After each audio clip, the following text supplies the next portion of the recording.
Audio Jungle.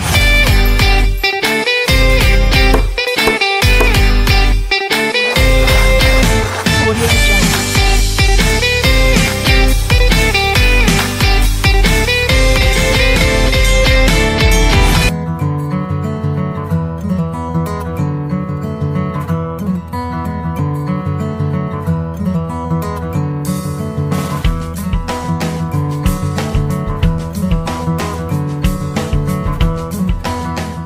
Assalamualaikum warahmatullahi wabarakatuh. Halo teman-teman semua, jumpa lagi dengan saya Robi Yahya, tentunya di channel RIM Indonesia, yaitu channel yang membahas tentang serba-serbi bisnis properti. Nah, kali ini saya akan sharing kepada teman-teman semua tentang 4 tingkatan bisnis properti ya. Mulai dari tingkatan yang pertama, yaitu adalah agen properti. Nah, ini sangat cocok nih buat teman-teman yang ingin berbisnis properti tapi bingung mulainya dari mana. Nah, pertanyaannya adalah kenapa harus dengan agen properti gitu ya? Kenapa harus menjadi marketing properti? Nah, jawabannya simple guys, karena agen properti itu ada beberapa keunggulan sebelum melangkah ke bisnis-bisnis properti lainnya. Salah satunya keunggulannya adalah minim resiko. Jadi resikonya sangat minimal. Nanti saya akan jelaskan ya. Kenapa agen properti ini minim resiko. Nah, keunggulan yang kedua adalah minim modal ya. Saya rasa teman-teman di sini yang ingin berbisnis properti punya modal ini gitu loh. Jadi nggak perlu modal yang besar, yang yang gede gitu. Ini sesuai dengan thumbnailnya ya. Nggak perlu gede kok untuk memulai bisnis properti. Tentunya dimulai dengan agen properti ini. Gitu ya. Nah, bayangannya gini. Ini salah satu contoh soal ya, atau contoh kasus lah di lapangan yang pernah saya alami. Jadi ketika teman-teman jadi agen properti, misal nih menjualkan rumah yang seharga 1M gitu ya. Untuk rate fee-nya itu rata-rata kurang lebih 2,5 sampai 3% ya. Ini yang saya alami atau yang ada di Jember. Kalau di kota lain mungkin sampai 5% itu beda lagi. Sebenarnya sih beda rate fee-nya aja gitu. Nah, bayangkan misalkan rumah yang terjual itu adalah 1M. Berarti untuk komisinya berapa? 3% dari 1M adalah 30 juta. Nah, dari modal yang minim ya, teman-teman, sangat-sangat minim. Saya rasa modalnya itu hanya paket data sama modal bensin aja gitu. Jadi siapapun sebenarnya itu bisa. Sekarang siapa sih yang nggak punya paket data gitu kan? Jadi karena minim modal dan untungnya juga lumayan, 30 juta loh. Ya kan? Termasuk besar sih bagi saya. Nggak tahu kalau bagi teman-teman seperti apa. Nah, ketika sudah mempunyai modal 30 juta, ini bisa teman-teman sebenarnya gunakan untuk bisnis properti yang lainnya. Nah, makanya kenapa saya sebut agen properti itu bukan hanya tentang bisnis properti yang paling mudah, tetapi agen properti adalah pintu utama memasuki bisnis properti yang lainnya. Karena di agen properti ini teman-teman nanti bisa belajar ilmu-ilmu dasar tentang properti, step-step mengurusi transaksi, terus juga menilai harga atau nilai intrinsik yang ada di properti tersebut yang teman-teman jual nantinya, begitu. Nah, seperti yang saya bilang tadi, bidang agen properti atau bisnis properti yang dimulai dengan agen properti itu adalah pintu untuk memulai bisnis properti yang lainnya. Karena kenapa? Kalau misalkan teman-teman langsung memulai dengan bisnis properti yang lainnya, yang seperti saya sebutkan tadi, itu mulai ada flipper, developer, dan investor, itu butuh modal yang besar guys, dan pengetahuan yang mumpuni juga, dan juga effort yang besar juga, resikonya juga besar gitu kan, bisa rugi gitu. Nah, kalau di agen properti saya bilang sih nol rugi ya. Ya kalau memang misalkan kita hanya berkorban pakai data, modal pakai data atau akomodasi atau bensin, itu kan ya setiap orang atau setiap waktu pun teman-teman juga akan berkorban itu gitu loh. Ya kan? Nah, keuntungannya di bidang agen properti itu adalah teman-teman bisa belajar ilmu dasar tentang properti. Nah, apa saja ilmu dasarnya ini? Saya akan sebutkan sekilas saja. Nanti untuk teknis detailnya sih bisa dilanjutkan di video selanjutnya ya. Yang pertama adalah menilai harga properti sesuai dengan nilai intrinsik properti tersebut. Bagaimana sih menilai properti berdasarkan nilai intrinsik atau nilai yang terkandung dalam properti itu? nanti kita bahas di video selanjutnya. Yang kedua adalah teman-teman tahu step by step bagaimana cara mengurusi transaksi di properti. Ini penting nih. Kenapa teman-teman nanti ketika terjun ke bisnis properti yang lainnya yang stepnya sudah lebih tinggi gitu ya. Ini poin penting untuk mengamankan teman-teman atau membuat teman-teman aman dari proses penipuan dan lain-lain gitu ya. Nah, yang ketiga adalah teman-teman bisa mengurusi legal atau legalitas di bisnis properti karena properti itu sangat erat kaitannya dengan legal. Kenapa saya sebut begitu? Karena gini, mungkin kalau kita punya motor ya, motornya bisa dibawa kemana-mana, bisa dibawa kabur lah gitu ya.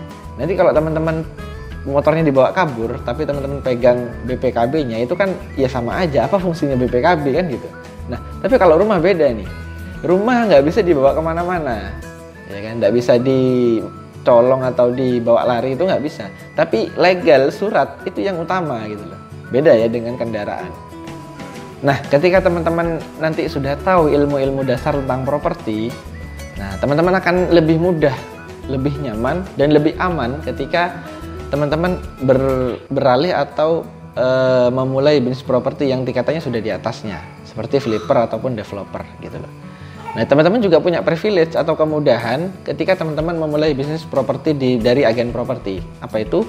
Salah satunya adalah personal branding. Jadi ketika teman-teman sudah dikenal sebagai pebisnis properti, maka orang-orang akan lebih trust, akan lebih percaya kepada teman-teman ketika ingin bekerja sama misalkan terkait dengan properti yang ingin dikerjasamakan atau dikerjakan atau dibuat proyek begitu. Selain itu adalah teman-teman sudah punya relasi. Jadi kalau misalkan ngurus sertifikat harus kemana, siapa itu sudah punya. Kalau mau ngurus air atau kelistrikan atau gimana, itu teman-teman sudah punya linknya di situ gitu loh. Relasi ya. Yang ketiga adalah teman-teman tahu step by stepnya bisnis properti atau langkah apa yang akan saya ambil ketika nantinya beralih ke bisnis properti yang selanjutnya begitu. Pertanyaannya sekarang adalah mulainya dari mana agen ini kan gitu. Oh ya, agen ini gini. Agen properti itu sama dengan makelar ya, makelar properti atau bisa disebut McLaren sih. Plesetannya teman-teman itu McLaren atau Mas Bro. Bro itu maksudnya broker ya, broker properti. Jadi ada makelar properti, broker properti, agen properti itu sama sebenarnya. Sebutannya aja yang beda. Nah, mulainya dari mana Mas Bro ini atau broker properti ini? Ya mulainya dari sekarang gitu loh. Teman-teman tentukan, teman-teman mantapkan niat untuk menghasilkan uang dari bisnis properti. Selanjutnya adalah teman-teman akan memilih tuh. Oh ya gini, broker properti itu ada dua macam ya, kalau bisa sebut dua macam itu atau dua jenis lah. Nah, jenis yang pertama adalah agen independen.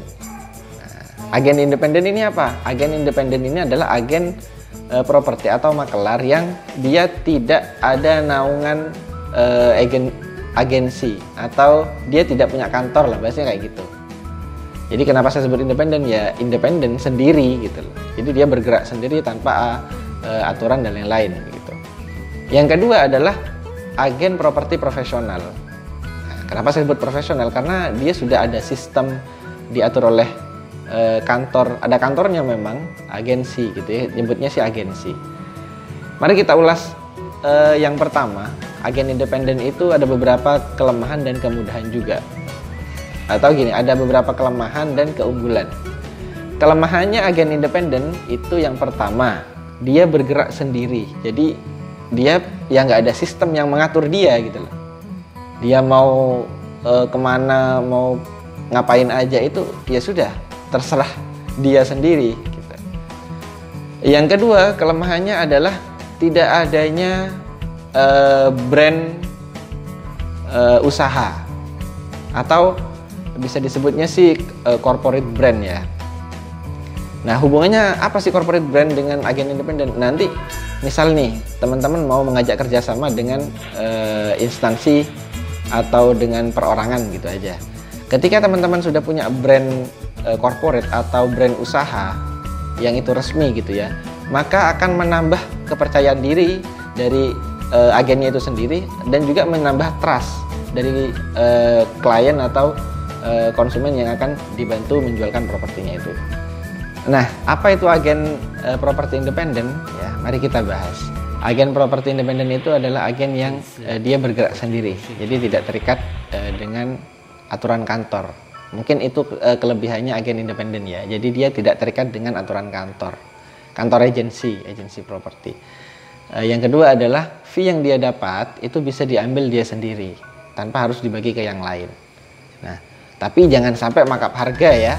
Nah, ini poin penting nih, karena di luaran sana itu banyak agen properti itu yang ini yang saya ngomong adalah agen properti independen ya. Banyak yang melakukan markup harga atau menaikkan harga. Misal nih gini, ada rumah dijual seharga 500 juta. Nah, sama agen properti ini itu dijual 550 gitu ya. Nah, itu dia jual 550. Nah, tetapi ada kelemahannya juga agen independen ini gitu loh. Agen independen ini punya beberapa kelemahan. Yaitu yang pertama adalah dia tidak punya personal brand yang kuat. Ya. Yang kedua adalah dia tidak punya support system, mulai dari support system pemasaran, support system SDM, support system maintenance listing gitu ya, atau maintenance objek-objek yang dijual. Yang ketiga adalah dia tidak ada jenjang karir yang jelas. Dan yang keempat adalah relasinya juga terbatas gitu. Kenapa ya? Karena dia hanya bergerak sendiri gitu. Bayangkan kalau kita bergeraknya dalam satu perkumpulan yang sama-sama agen properti. Nah, macam yang kedua atau tipe agen properti yang kedua adalah agen properti profesional, yaitu adalah agen properti yang dinaungi oleh agensi. Jadi agensi properti, biasanya nyebutnya sih gitu. Banyak sih di Indonesia ini agen-agen properti yang sudah nasional tingkatannya, jadi sudah punya cabang di beberapa kota gitu ya, kota-kota besar. Dan ini juga ada beberapa kelemahan dan kelebihan gitu ya. Kelemahannya adalah fee yang dia dapat itu harus dibagi, tidak menutup kemungkinan ya harus dibagi dengan kantor, minim dengan kantor. Jadi entah itu berapa pembagiannya itu relatif sih, karena tiap perusahaan bisa berbeda. Nah, ketika teman-teman sudah tahu ini gitu loh, jadi teman-teman bisa putuskan, oh saya mau mulai bisnis properti dari mana dulu nih, dan juga harus ngapain nih. Itu sudah punya gambaran ya. Harapan saya sih teman-teman sudah punya gambaran ya, mulainya dari mana, apa saja yang harus dibutuhkan gitu kan, stepnya dari mana. Itu teman-teman sudah, saya rasa teman-teman sudah punya gambaran. Mungkin segitu dulu video dari saya tentang agen properti ya. Jadi saya harapkan teman-teman sudah punya gambaran dari apa yang saya sampaikan, sudah punya bayangan lah mau ngapain gitu ya. Kalau misalkan mau terjun di bisnis properti, terutama di agen properti. Untuk tingkatan bisnis properti yang lainnya, ada flipper, developer, dan investor, itu nanti kita bahas di video selanjutnya. Kalau teman-teman merasa informasi yang saya sampaikan ini bermanfaat, silakan teman-teman share dan like juga video ini. Dan jangan lupa juga subscribe channel ini untuk mendukung saya sehingga terus bisa bersemangat untuk membuat video-video tentang bisnis properti yang lainnya. Sampai jumpa di video selanjutnya.